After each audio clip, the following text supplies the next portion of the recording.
आइए बात करते हैं मोक्ष पर। कुछ लोग हमेशा कहते हैं कि मुझे मोक्ष की प्राप्ति चाहिए, मुझे मोक्ष प्राप्त करना है, मुझे इस जीवन चक्र को समाप्त करना है, मुझे पुनः जीवन चक्र में नहीं फंसना है, मुझे पुनः जन्म लेकर इस धरती पर नहीं आना है, मुझे अपने प्रारब्ध कर्मों को काटना है। सब ये कहते हुए सच मानिए, क्या आप सच में इसका मतलब समझते हैं कि मोक्ष की प्राप्ति करना मतलब क्या होता है, मोक्ष की प्राप्ति कैसे की जा सकती है, प्रारब्ध कर्मों को काटना मतलब क्या होता है, कैसे कट सकते हैं प्रारब्ध कर्म, और जीवन चक्र से कैसे बचा जा सकता है। एक्चुअली में जीवन चक्र से बचना, मोक्ष की प्राप्ति करना, ये हर मानव का एक एम होना चाहिए, गोल होना चाहिए। एक तरीके से आप इसीलिए धरती पर आए हैं ताकि आप कुछ लेसन्स सीख सके, और उन लेसन्स को सीखने के बाद जब आप पूरी तरीके से अपने सारे लेसन्स को सीख लेते हैं, कर्मा के फलों को आप प्राप्त कर लेते हैं, तब आपका जीवन चक्र जो है वो खत्म हो जाता है और आप मोक्ष की प्राप्ति कर लेते हैं। अब इसको बहुत ही आसान शब्दों में समझा जा सकता है, वो ऐसे कि देखिए, हमारी जो उत्पत्ति हुई है वो परमेश्वर से हुई है।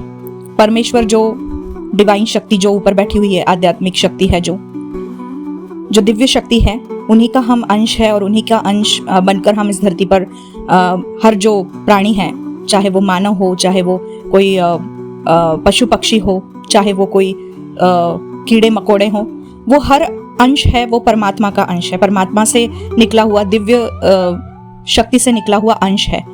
और ये सब हमें इसलिए प्राप्त हुआ है, किसी को मानव का जन्म, किसी को प्राणी का जन्म, किसी को कीड़े मकोड़ों का जन्म, ये इसलिए प्राप्त हुआ है क्योंकि कुछ कर्मा हमने पिछले जन्म में किए हुए हैं। उन कर्मों का फल स्वरूप हम अपना जन्म पाते हैं। अब कर्मा जो है वो कई प्रकार के होते हैं, जिसमें संचित कर्मा होते हैं, मतलब कि जिसमें आपने सारे कर्म किए, अच्छे बुरे सारे कर्म किए, वो आपके संचित कर्मा है। लेकिन उसमें से जो आपने इस जन्म में आप लेकर आए हो, इस जन्म में आपको जिन चीजों के लिए भेजा गया है, जिन लर्निंग्स को लेने के लिए आपको भेजा गया है, वो है आपके प्रारब्ध कर्म, जो संचित कर्मा से निकल के आते हैं, प्रारब्ध कर्मा। तो संचित कर्मा का तो संच बहुत बड़ा होता है, लेकिन प्रारब्ध कर्मा जो आप लेकर आते हो, प्रारब्ध कर्मा आपका इस जन्म के लिए होता है। इस जन्म में आपको वो लेसन सीखने के लिए भेजा जाता है, जो आपके प्रारब्ध कर्म होते हैं। अब इन प्रारब्ध कर्मों को सीखते हुए, इन प्रारब्ध कर्मों का फल प्राप्त करते हुए, कुछ लोग गरीबी प्राप्त करते हैं, कुछ लोग अमीरी प्राप्त करते हैं, कुछ लोग सौभाग्य प्राप्त करते हैं, कुछ लोग दुर्भाग्य प्राप्त करते हैं। सब अपने अपने कर्मों से सबको अपना अपना मिलता है। इसमें किसी का कोई दोष नहीं है कि कोई गरीब क्यों है, या कोई रिच क्यों है, या कोई बहुत सुखी क्यों है, कोई दुखी क्यों है। वो अपने कर्मों से सब प्राप्त है उन लोगों को, उसमें किसी का कोई दोष नहीं है, या किसी का कोई उसमें इंटरवेंशन नहीं है सिवाय दिव्य शक्ति के। अब होता क्या है कि आप जब इस दुनिया में आते हो, इस धरती पर जब आते हो, तो धरती में कई सारी चीजें होती है। सबसे पहले तो मोह माया बहुत होती है। अब मोह माया मतलब क्या होता है? मोह माया मतलब अपना ध्यान आपका किसी चीज में अटक जाना, किसी कोई चीज जो आपको बड़ा आनंद दे रही है, बड़ा प्लेजर दे रही है, और मटेरियलिस्टिक चीजें ऑफ कोर्स, मतलब कि जिसको आप छू सकते हैं, देख सकते हैं, जिसको आप उपभोग सकते हैं, ऐसे चीजें जो मटेरियलिस्टिक लिस्ट में होती हैं, उनके प्रति आपको एक अटकाव सा महसूस होता है, उनके प्रति आप एक्चुअली टैंगल्ड हो जाते हो उन चीज़ों में। अब इसको सरल शब्दों में समझते हैं ऐसे कि कई लोगों को होता है कि मुझे बहुत पैसा कमाना है, मुझे घर खरीदना है, मुझे अपनी गाड़ी खरीदनी है, मुझे बहुत सारे ड्रेसेस खरीदने हैं, मुझे बहुत सारी ज्वेलरी खरीदनी है, मुझे कई सारी इन्वेस्टमेंट्स करनी है। ये सब क्या है? ये सब आपका मोह माया में आप अटके हुए हो, मटेरियल चीज़ों की। ये सब सारी चीज़ें आपको दिखती है, इनको आप उपभोगते हो, इनको आप छू सकते हो। तो आप जब इनमें फंस जाते हो ना, तो जब इनको पाने के लिए या इनको उपभोगने के लिए आप अपने इस जन्म में नए कर्म करते चले जाते हो कुछ। अब नए कर्म मतलब एक तो है कि आप अपना प्रारब्ध कर्म लेकर आए हो, जो आपको यहाँ पे भेजा गया है, जो आपको भोगना है अपना वो प्रारब्ध कर्म। लेकिन उन प्रारब्ध कर्मों के अलावा इस जन्म में आकर आप जो नए कर्म कर रहे हो, जो आपके संचित कर्मा में ऐड होने वाले हैं, उनको करते हुए कई बार ऐसा होता है कुछ अच्छे कर्म आप कर जाते हो, कुछ बुरे कर्म आप कर जाते हो, दोनों ही कर्म आपके संचित कर्मा में जाके ऐड ऑन हो जाते हैं वापस। वो तो आपका अकाउंट खुला हुआ ही है संचित कर्मा का। लेकिन ये यहाँ पे आप इस बात को ऐसे समझिए कि यहाँ पे आपके दो अकाउंट है। एक तो आपका प्रारब्ध कर्मा का अकाउंट तो चल ही रहा है, जिसको आप मतलब जिसकी वजह से आप जो भी हो, अभी अमीर हो, गरीब हो, सुखी हो, दुखी हो, उसके वजह से ही हो, प्रारब्ध कर्मा की वजह से। लेकिन एक नया अकाउंट आप कब खोलते हो? जब आप इस मोह माया को पाने की कोशिश करते हो ना, पैसा, गाड़ी, बंगला, घर, जेबे खाली फर्नीचर, ओके, जोक्स अपार्ट, जब आप इन चीजों को पाने की कोशिश करते हो और इसके लिए आप कोई नए कर्मा करते हो। कई बार ऐसा होता है किसी को आप कुछ गलत बोल देते हो, किसी से छल कपट से चीजें हासिल कर लेते हो, किसी से झूठ बोल जाते हो, किसी का दिल दुखा देते हो, ये सारे, या किसी को आप, हो सकता है कि आप अगर अमीर हो तो किसी को आप दान धर्म पुण्य कर रहे हो, लेकिन आपका इंटेंशन बहुत प्योर है उसके पीछे। ये नहीं कि आप दिखा रहे हो, शो ऑफ कर रहे हो कि मेरे पास बहुत पैसा है इसलिए मैं दान, या टैक्सेशन से बचने के लिए मैं चैरिटी कर रहा हूँ, वो नहीं। लेकिन जिस भी चीज को आप बहुत प्योर दिल से कर रहे हो, दान धर्म जो कर रहे हो, वो आपका एक अच्छा कर्म नए अकाउंट में आपके जुड़ जाता है। और अगर आप किसी का दिल दुखा रहे हो, गलत चीजें कर रहे हो, गाली दे रहे हो, किसी से झगड़ा कर रहे हो, किसी को हर्ट कर रहे हो, तो फिर वो आपका जो नए अकाउंट के गलत कर्मों में वो ऐड हो जाता है। अब ये जो नया अकाउंट आपका खुला है, इसमें जो भी अच्छे या बुरे कर्म है, ये सब जाके आपके संचित कर्मा में वापस ऐड होने वाले हैं, जो आपको इसके अगले जन्म में और झेलने पड़ेंगे। ठीक है, तो मतलब ये नेवर एंडिंग प्रोसेस है, क्योंकि आप मोह माया में अटके हुए हो। तो जब तक आप मोह माया में अटके हुए हो, तब तक आप लोगों का दिल दुखाओगे, दान धर्म पुण्य कर्म करोगे, जो भी करोगे वो सारी चीजें आपके संचित कर्मा में ऐड होगी। फिर वहां से आपके प्रारब्ध कर्म निकल के आएंगे, फिर वापस आपको परमेश्वर कोई नया जन्म देंगे, उस नए जन्म में वापस आप फिर प्रारब्ध कर्म अपने भोगोगे, और वो भोगते हुए वापस अगर आप मोह माया में अटक जाते हो तो फिर नए कर्म करोगे। बेसिकली ये साइकिल है, इसी को हम कहते हैं जीवन चक्र। अब कुछ लोग होते हैं जो अपने संचित कर्मा से इस धरती पे आए हुए होते हैं, जिन्होंने पहले बहुत पुण्य कर्म करे होते हैं, जो आध्यात्मिक आत्माएं होती हैं, जो आध्यात्मिक सोल्स बोल सकते हैं उनको हम। वो आते हैं अपने पुण्य कर्म से, आते हैं इस धरती पे। और इस धरती पे वो कौन से लोग हो सकते हैं? जैसे कोई संत आत्मा हो, है ना, संत पुरुष हो, या कोई ऐसे हो जो स्पिरिचुअल हीलर्स हो, स्पिरिचुअल लीडर्स हो, या कोई दिव्य पुरुष या दिव्य स्त्री हो। वो ऐसे क्यों है? उनको कुछ गॉड गिफ्ट्स होते हैं। तो एक्चुअल में गॉड गिफ्ट्स का मतलब क्या होता है? वो अपने पूर्व पुण्य कर्म से वो चीजें लेकर आए हुए होते हैं। उन्होंने कुछ अच्छे कर्म करे होते हैं, बहुत ज्यादा अच्छे कर्म करे होते हैं पिछले जन्म में, उनसे वो लेकर आए होते हैं। और इस जन्म में उनको ये एहसास होता है कि इस मोह माया में कुछ भी नहीं है, पैसा, गाड़ी, बंगला, इस चीज में कुछ नहीं है, ये सिर्फ मोह माया, ये तो यहीं छूट जाना है, ये तो हमारे साथ जाना भी नहीं है ऊपर परमेश्वर के पास। परमेश्वर के पास जब आप जाते हो मृत्यु के बाद, तो आप ये सारी चीजें थोड़ी ना लेकर जाते हो, आप तो सिर्फ अपने आत्मा लेकर जाते हो ना, अपने कर्म लेकर जाते हो, जो अच्छे बुरे कर्म आप लेकर करके आए हो धरती पे, वो लेकर जाते हो और अपनी आत्मा लेकर जाते हो।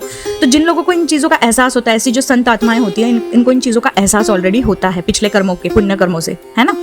तो वो लोग जो है इस मोह माया में नहीं अटकते, और उनको पता होता है कि मोक्ष की प्राप्ति उनके लिए ज्यादा जरूरी है। इस जीवन चक्र को एंड करना है, कहीं ना कहीं मोक्ष को प्राप्ति करनी, क्योंकि उनको अपने परमेश्वर से एक होना होता है। मानव का सही मायने में अगर कोई गोल होना चाहिए इस लाइफ में, तो वो ये है कि उसको अपने परमेश्वर से एक हो जाना है, oneness with the divine, one with the divine, है ना। तो वो कब होगा? जब आप मोह माया में नहीं अटकोगे और जब आप अपना आध्यात्मिक जीवन में आप फोकस करोगे। बाकी सब कुछ जो आपके जीवन में आना है, ऐसा नहीं है कि मैं कह रही हूँ आप घर छोड़ के बैठ जाओ, जंगलों में जाके तपश्चर्या करो, नहीं।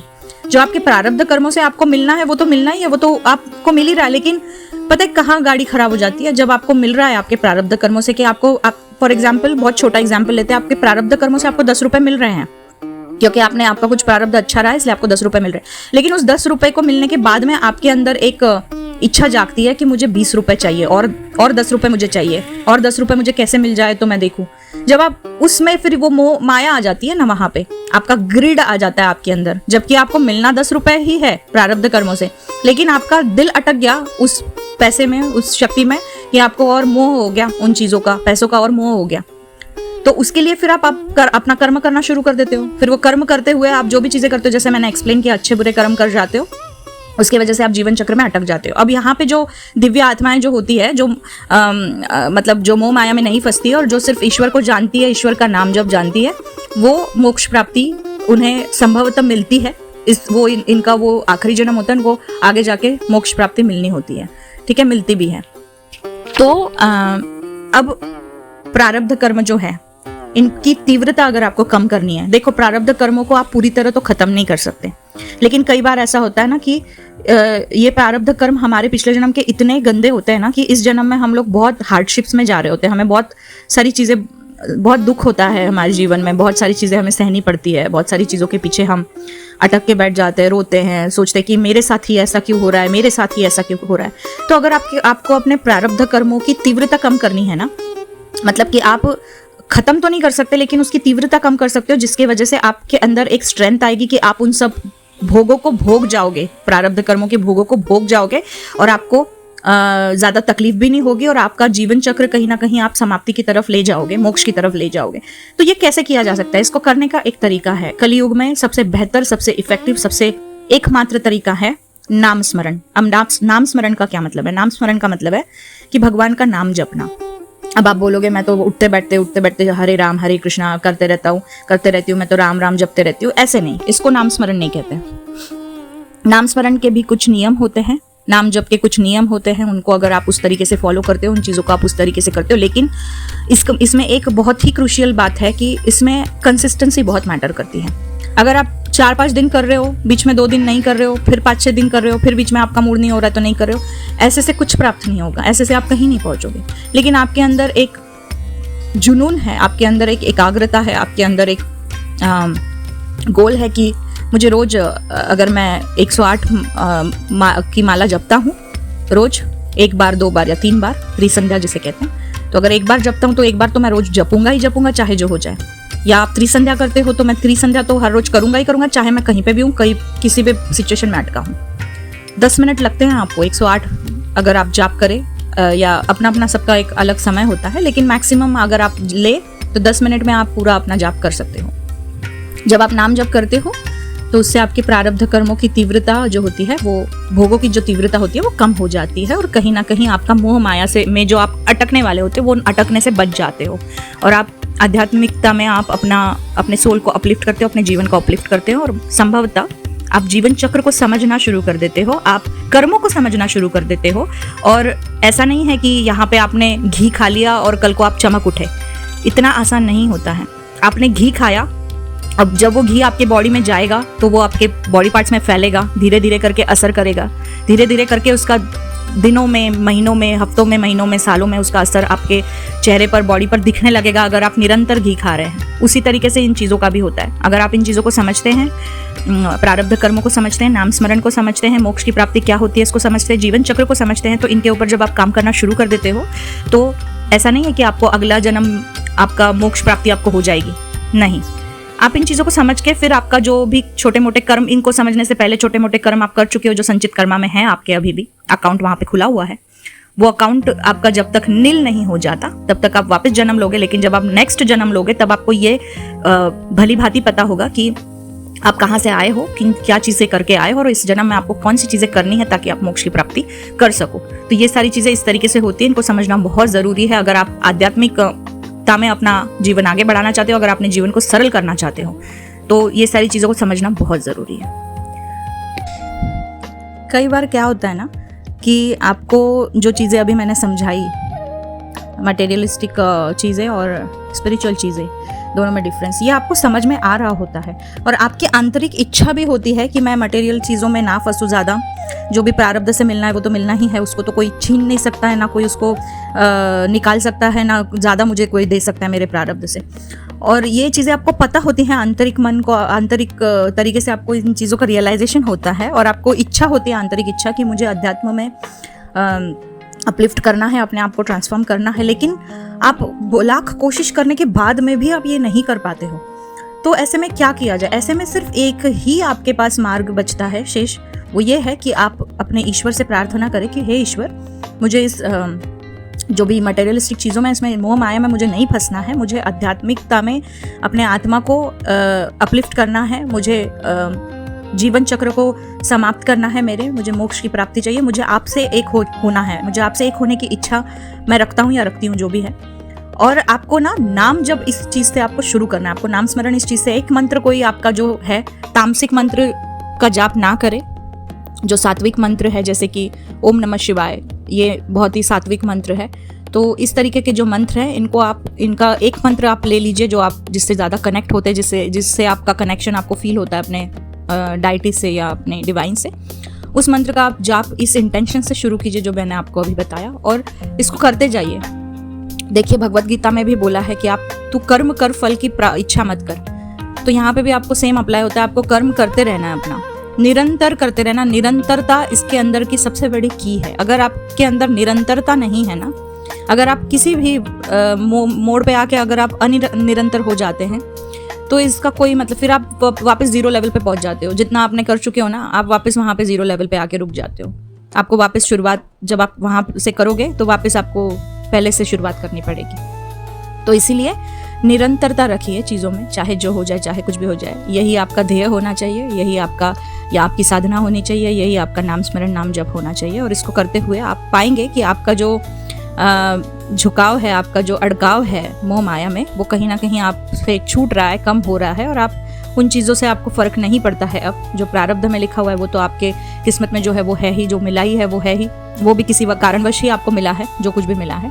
तो उसका सदुपयोग कीजिए, अच्छी चीज़ों के लिए उपयोग कीजिए। जैसे चैरिटी हुआ, किसी नीडी लोगों की मदद करना हुआ। अगर आप उस लेवल पे है कि आपके पास में बहुत कुछ है लेकिन आप उस मोह माया में आपका मन नहीं लगता है, तो आप दान धर्म में अपना वो लगाइए। क्योंकि दान धर्म जो है, तप और दान सबसे महत्वपूर्ण बात होती है।